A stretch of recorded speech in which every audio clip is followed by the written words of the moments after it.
Hey everybody, Rich from Elk Endeavors here. Hey, today I wanted to let you know I'm out here, I'm test driving, my car's getting an oil change. So I'm at the car dealership, I'm at CarSense, and I decided to test drive a Jeep Cherokee. So there's the Jeep Cherokee right now. This is the top of the line car. I'm very excited about it. I'm not going to buy anything today. I won't get into that today, but I wanted to just let you know I'm here. The best thing you can do is in order to get yourself into the success mindset is to put yourself in a place where you want to be successful. So if you want to get a Jeep Cherokee someday, or you want to get a Range Rover Evoque like I've talked about, go ahead and test drive one. It can't hurt anything, and you'll get to feel what it's like to drive that car and be in the moment with that car. So so I just wanted to let you know I'm out here driving, and I also wanted to talk today about I've been talking about stories the last couple days, and this morning I was listening to Russell Brunson again, and we were talking about, and I was thinking about how stories have affected my life, and realizing, like, I'm an English teacher, or I was, and so one of the things that I think is so important is being able to tell stories, right? That's what I lived my entire life, like, talking about and thinking about. So one of the things, so I was thinking about Russell Brunson was talking about the opportunity, like when you offer people an opportunity for change. It's offering change and then offering an opportunity, right? So future thinking. Sorry. Okay. So let me try to get this straight. So future thinking and opportunity. And I related that back to the bicycle tours that I used to run. And so I thought I'd talk about that a little bit today, because they kind of, like, both of them fit the bicycle tours. So when I was just after I got out of the Army, I went to do bicycle touring with Cycle America, and I left the Army on April 1st, actually. Yeah, it was April Fool's Day. I don't know how I forgot that, but it's been a long time. I've been out for over 20 years. This year, I think I was out. I've been out for 20 years this year, which is crazy. So I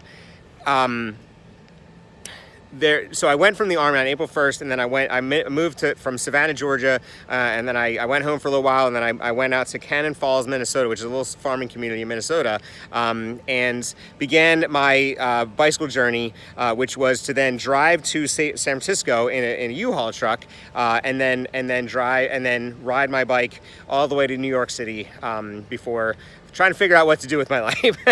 And so the cool part about that was when you start out and you're like, okay, you're looking at futuristic thinking, right? You're looking at the future. And so, like, you're constantly thinking about, okay, literally every day of the bike tour is an effort to get to the next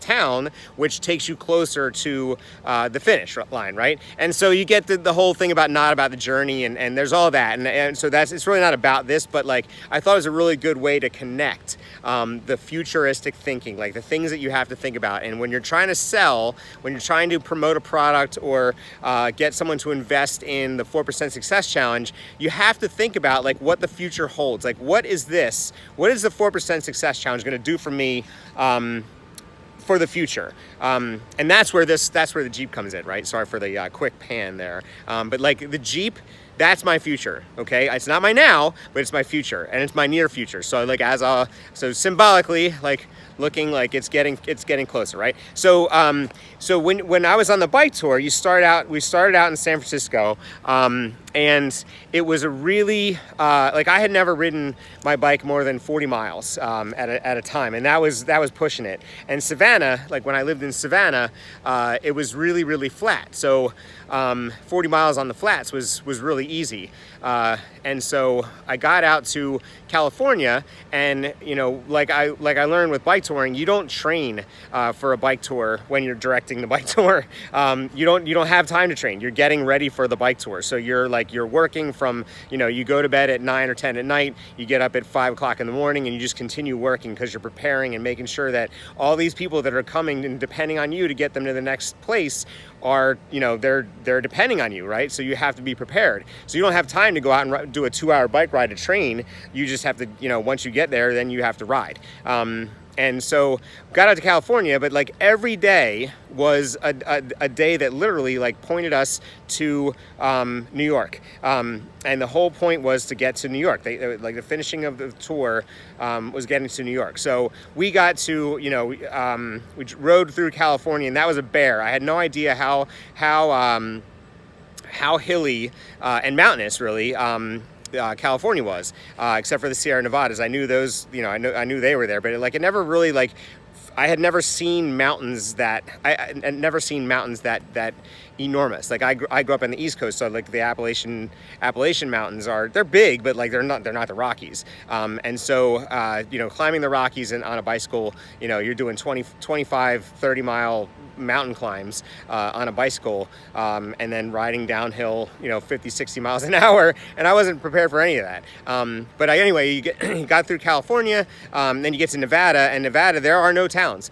So you're riding on the interstate, and you are riding on the interstate for 85 miles, and then you get off at the next town, and then you ride on the interstate. So you go from like Battle Mountain, which is the first state closest to California. Like you go Reno to Battle Mountain to Winnemucca to you know, whatever the other towns are. I can't remember off the top of my head. It's been 20 years. But there's like 5 towns. So it took us 5 days to get through Nevada, and it was flat. It's not flat, but it was pretty flat because you're on the interstate.